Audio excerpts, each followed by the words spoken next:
John Ward graduated from Ripley in '79, and he now resides in Mount Sterling, Kentucky. And if you didn't get to look at his beautiful artwork in the back, please be sure to view and enjoy before you leave today. He has a studio in Mount Sterling, and but he's also an accomplished, he works for an architectural firm. He's an engineer, and his parents lived right here. He grew up in Ripley. They lived right down on US 52. He had 4 brothers and sisters that graduated from Ripley after him. And he knew everybody. Well, he knew Miss Jones. He knew all the cooks, and he knew everybody in there that went to Ripley. But he's even related to Kyle and Plank. So he's probably related to somebody else out here. Yeah. But and his dad was very, very well known in town for his art and for his construction work and building. He was a builder, and he just did everything for everybody in Ripley. So please welcome Mr. John Ward. I've been a member of the Kentucky Art Guild, Oil Painters of America, also Academy of Equine Art, and several organizations, very prestigious organizations, and it's really hard to get into. I've had to submit several times. Sometimes you don't get in first time, but I've been pretty lucky, and I have got accepted in some of these big organizations over my lifetime. And it has opened doors for me I never would have imagined. I'll kind of hit some highlights on this as I go. Kentucky artist living and working in the heart of the Bluegrass State finds his inspiration for his pictures from Kentucky's beautiful scenery, from horses, farms, wildlife, and nature. John's artwork features real sites and locations, so he's more of a realist painter. So if you're interested in art, you just learned a couple of things. Because to be a jury, anybody can be a painter, but if you really want to be an accomplished painter, you really have, and to exhibit your artwork, you need to be juried. And that's not an easy thing to do. The agenda is going to consist of, I'm going to touch a little bit on the background, the process in my creating paintings, my professional career, significant milestones, and then we'll have questions. My background, you kind of got a little bit of that up front already. Of course, I was raised and born right here in the Ripley area. I was here for 18 years until I decided I wanted to go to college, and I told you 2 of the teachers that I was really fond of at the time that gave me a lot of direction. I ended up going to Moorhead. I spent 5 years there. I got an associate degree in mining technology. And the reason being is that I thought my little world was about 50-mile radius of Ripley. And this is kind of what I'm getting at when I'm coming up here and giving you all this little lecture here. Open your minds up, step outside the box. I never had that, never thought about it back when I was your all's age, because never went on vacations, never done anything in my lifetime. Since then, I can open up all kinds of doors for you if you just listen just for a little bit. I am a self-taught artist. My dad taught me the basics when I was growing up. My father was also named John Ward, and he also did a lot of paintings and stuff in the area for hotels and restaurants and just individuals that liked his work. But he was more on the surrealism side, on a little bit more on the realistic side. Back then, I would do a painting. He would say, do a picture, 18 by 24. That would take me about 3 days. Back then, I kind of painted like his style, but over time, I developed my own. But back then, 3 days was max on a piece. And doing so, he said, he'll take it uptown for me, and next morning I'd have $100 laying on the table. And I used that for college. Back then, I paid for my own education. I used the money I made off my artwork to put myself through school. I never anticipated that would help me get through school at the time, but it sure did. After graduating, of course, I went to Moorhead, and then I graduated with a associate degree in mining technology, thinking that I was going to be in this area. I was planning on getting jobs over at the power plant and working in this region. I did a lot of construction work with my father, so I just kind of natural to go into something that's more construction related. But really liked school when I went to Moorhead, so I ended up getting a bachelor degree in industrial technology also. Next slide.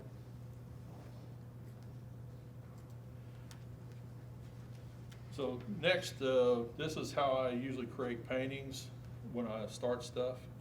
I like to know my subject matter. I study it, take a lot of photos. I like to do my own photography any way possible, but I work off photos people give me too. So I study my subject matter real well. I know it inside and out when I get to start doing a piece. And I got it all thought out in my head exactly the way it's going to go. I like nostalgia, I like history, and I like things that bring back a lot of good memories. Now, all the stuff you see here, this is just a small portion of my artwork that I have available. I have over 150 prints that I have personally painted over the past 25, 30 years. And that's just what I have digital copies of. Now, I've done a lot more than that, but that's just what I got available now. Most average paintings, most of them hanging up back there are in the neighborhood of a 12 by 18. Now, I have done pieces up to 24 by 36 and bigger. It can take anywhere from 3-4 weeks up to 3 or 4 months. And it doesn't matter. I spend as much time on a small one as I do a big one. And I work on all types of mediums, which my trademark is realism and extreme detail. So if you get up there and study anything on my board, and once you go back and view my images, you'll see that I'm very accomplished in all the various things that I do. I can work in all types of mediums. Color pencil, marker, mixed media, marker, pastel, oil, and watercolor are my favorite things to do. Over time, I have made my own style where I combine color pencil marker. You won't be able to tell the difference in my images back here. I get as much detail in color pencil marker as I do oil paintings. And oil paintings are pretty tough because it's a layering process, it's a long time in between drying spells. So oil is my favorite if I have to answer that. What medium I like to do, just because that's what I started in when I was younger. But and also too, if I had to pick subject matter, horses and wildlife would be my top picks. When I was in North Carolina, I traveled around with the engineering firm for a while.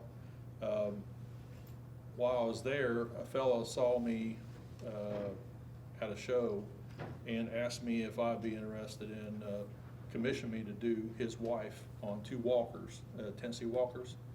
So he commissioned me to do both horses. And then doing so, found out that he's also a developer.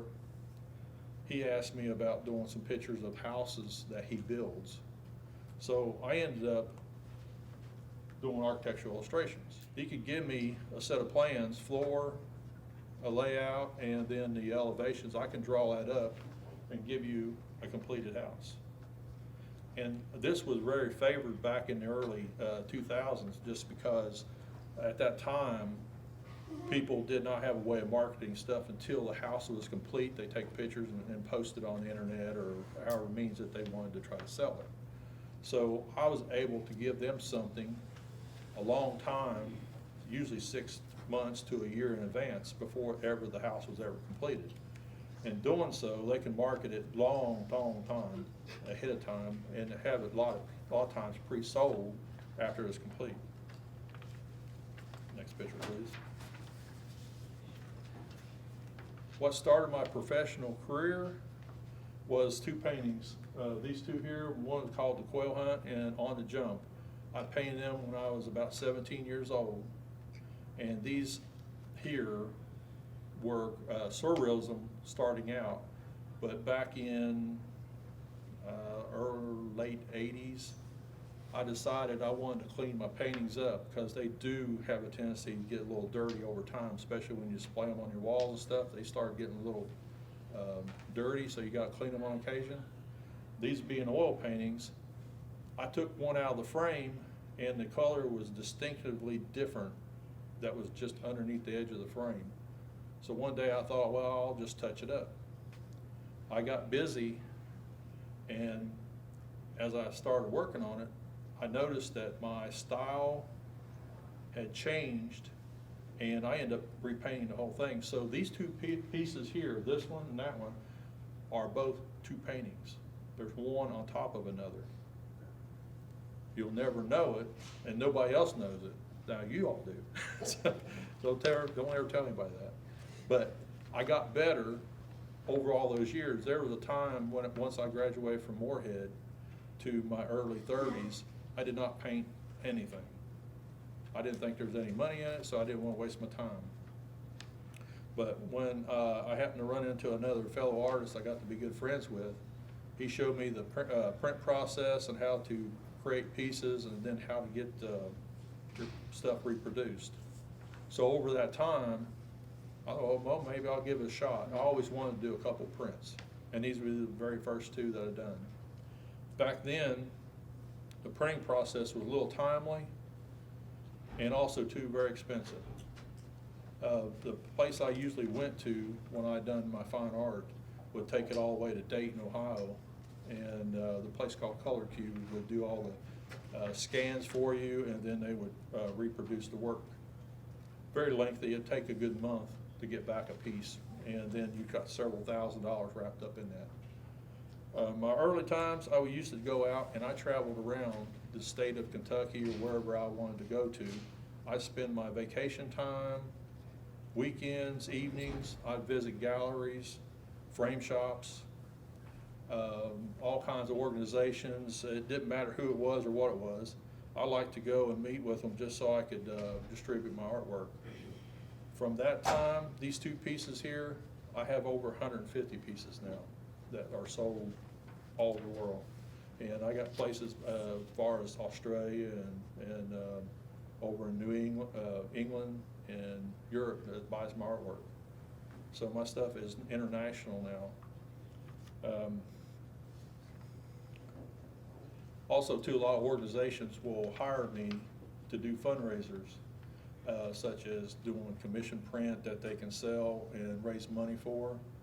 I do a lot of logos. I've done a lot of business for a lot of organizations that like that type of stuff, and they raise a lot of revenue off the pieces that I paint. I have been seen by several TV shows. If everybody watch Kentucky Afield or Kentucky Life or anything like that, anyway, the host of those shows found me, and this is Dave Shuppet. He was host of Kentucky Life, and they done a show on me there in Kentucky that ran for several years on my artwork. Next one, please. The next person is a celebrity too. That is Tim Farmer. I think he's actually from Maysville, and he was host of Kentucky Afield. And I think he has his own cooking show now, but they did feature stories on me, and that ran for a long, long time. You wouldn't believe how much miles you get off of publicity like that. I had people come up to my art shows when I do them in the fall. I seen you on TV. I seen you. I was just kind of blown away that people actually pay that much attention to this stuff. So, next picture. This one here, this made me a national artist. I entered this show back in late 80s, and it's called Masters of the Forest. It was a competition piece that I put together for Northland Community College. It's up in northern part of Minnesota, and what it was, they're trying to reintroduce the wolves back into the upper part of Michigan and the peninsula. They got wiped out, exterminated years ago. So what this was for was educating people and trying to reintroduce them back into the wild in that area up there to make them native to their surroundings again. For winning it, there was a big competition. There was a bunch of national artists that submitted to it. I got selected, I got lucky, and they liked my piece. And on the front, it had the image. On the back, it had facts in a lot of interesting features and stories about the wolves. I said I'd done some extra sketches, the types of stuff they like to eat, their habits, just all kinds of things. The range, they showed a map and showed the range which they tried to introduce them back into where they expected they would be. But for winning, they flew me up there and I did a 5-state signing.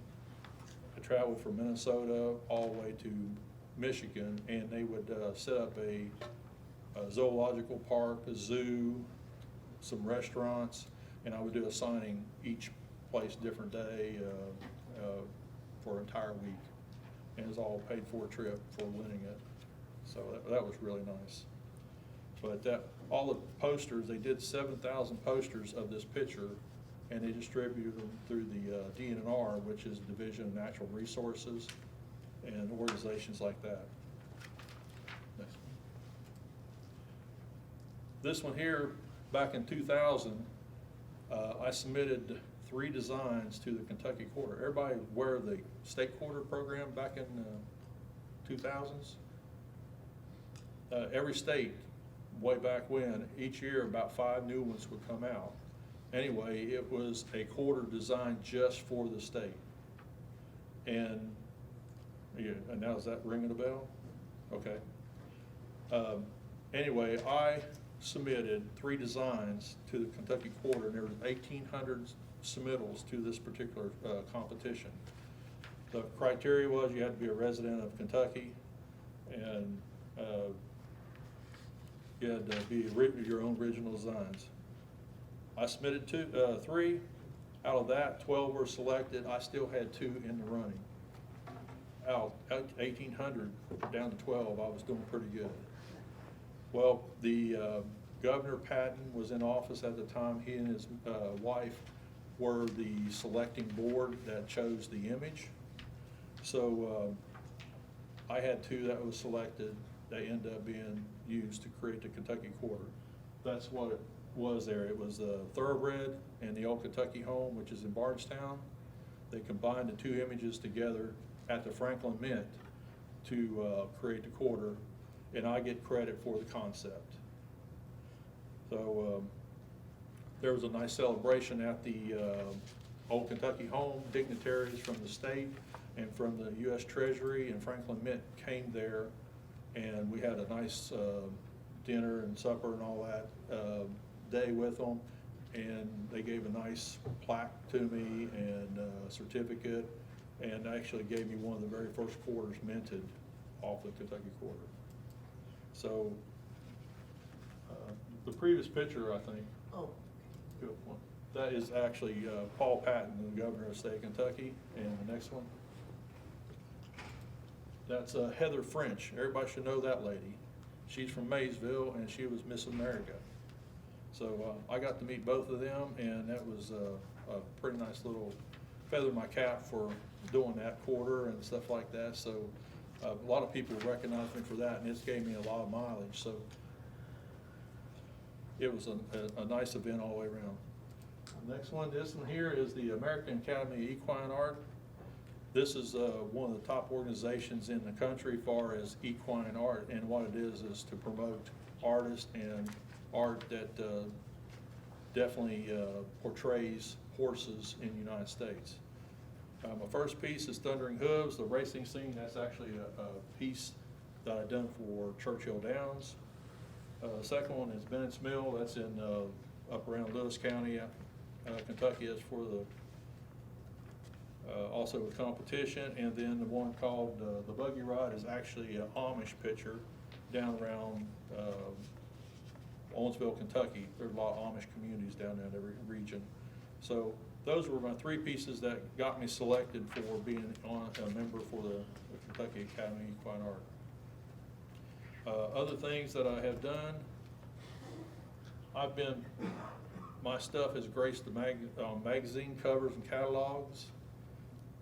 I've been published through publishing companies all over the United States, and you see a whole list of a lot of the organizations that I have done a lot of work for over my years of creating pieces. The next piece is the painting I did for Ripley when the bicentennial was sponsored here, when they had the time capsule opened up. Was that 100 years, the time capsule opened up? Yeah. So at that time, they commissioned me to do a piece that would celebrate the bicentennial, and I did the picture of the riverfront there. I went out on pontoon and took pictures up and down the riverfront, and you can see up in the, you can't see it on that one, but in the color picture, the one above, right there. I missed that one. You can, Well, you kind of see the Franken House at the very top. So that was a nice portrayal of downtown Ripley. It's kind of like a little sentimental to me, just because one of these houses is a little bit further back in this region here was where my dad was born. So it had a lot of sentimental reason to me.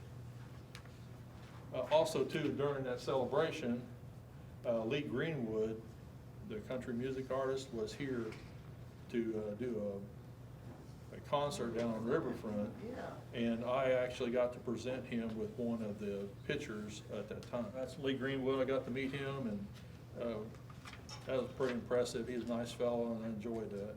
But this is my point. If I didn't do this artwork, I wouldn't have got to meet him. I wouldn't have got to meet the governor. I wouldn't have met Heather French. This stuff has gained me a lot of mileage just through my artwork, and that would never happen if I didn't step outside the box.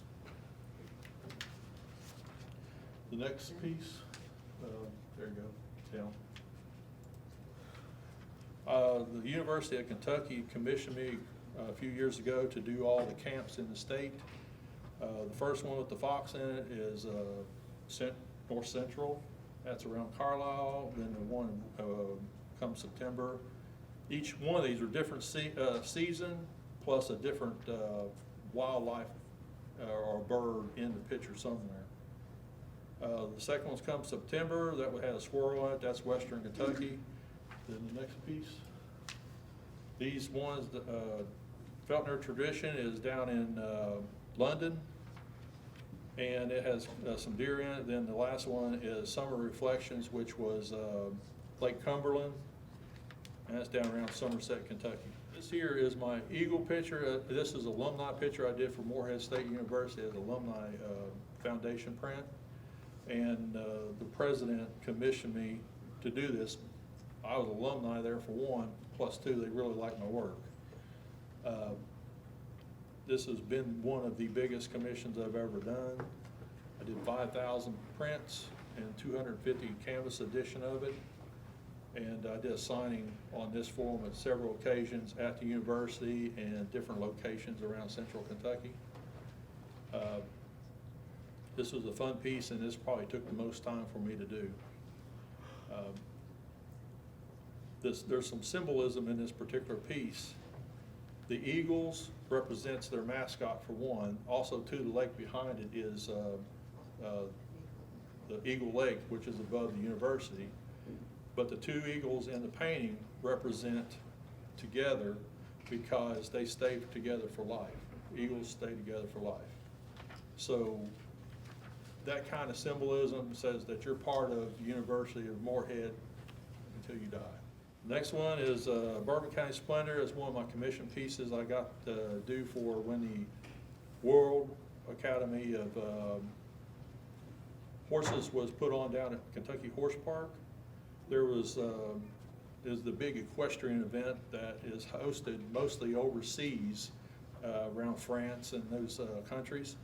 But Kentucky landed that job to actually host this equine event. It's kind of like the Olympics of horses, but a real big event. And besides me doing painting, I've done several for different counties in the state of Kentucky.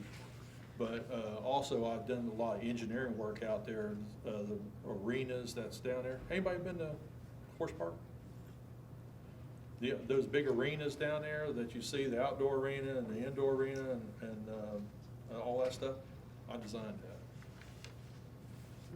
Also too, some of the stuff that I got accomplishments on is I've had a winery and Lexington had bought one of my images and used it on their bottles. You can see Oh. Mother's Love, they use it to wrap on the front there, and I've actually done signings on the bottle and stuff for them. This is the piece I did, it's like a collage for Toyota. For several years there, I'd done all their Christmas cards for them, and then they wanted me to do a sponsor print. This is when they were there for 25 years. The Toyota plant's in Georgetown, Kentucky, and they are a big promoter of a lot of things around Kentucky, so they wanted to represent something. Education, the Palisades, which is down along the Kentucky River just south of Lexington, and Keeneland, zoo, education, and music. There's a lot of things that they stick a lot of money in and fund around central Kentucky. This is the painting that's hanging in the Ripley Tobacco Museum, and it's called Harvest Time. And it was a fun piece, and it was the first tractor print I'd done. I did it for the festival that was held, and at that time, it was out here at the warehouses right across from the old high school. And since then, it's, of course, it's all moved downtown. Also too, my images, once you do the painting, is one of them things that, once you get a scan done, you can use it on just about anything. I have licensed my images on throws, blankets, books, calendars, murals, trivets, tapestries, bottles. I get licensing fees off all this stuff. Then plus two, I get a, what they call, my wife likes to call a mailbox check. Oh. So, all these places license my image, and then about every quarter or so, I will get a check for whatever the sales are. So, just an extra way of making money. I have recently, in the past 5 years, have been commissioned to do a lot of children's books. I illustrate them and come up with the characters, and then do each design. Usually on average 29 to 30 images per book, and it's been different. Just to say, it's been different. Reason being is that I'm so realistic when I like to do my stuff. I got to put myself in a different mind frame, and that is normally not real custom to me. To take an image and actually make it cartoony. That's been a tough one for me on occasion. But it's been fun, it's been a little challenge, but it actually makes really good money. You get tied in with some of these organizations, there's lots of people out there writing books that like to have their stuff illustrated, and I got a couple waiting on me as soon as I finish a couple paintings I'm working on right now. I got a couple children's books to do. In summary, this is just a few things I like for. Hopefully you take something from this, not just that I'm an artist, but that you can apply this to anything. That just because you got a talent, it doesn't mean you just have to be an artist. It can be anything. If it's a hobby or whatever, practice your talent. Learn new techniques and mediums. Grow your network and make your connections with others. Never be afraid to accept challenges and opportunities. Mostly important is to step out of your comfort zone. In wrapping up, if you don't step out of your comfort zone, you won't ever know exactly what you can do. So step out. I wished I'd done this years ago.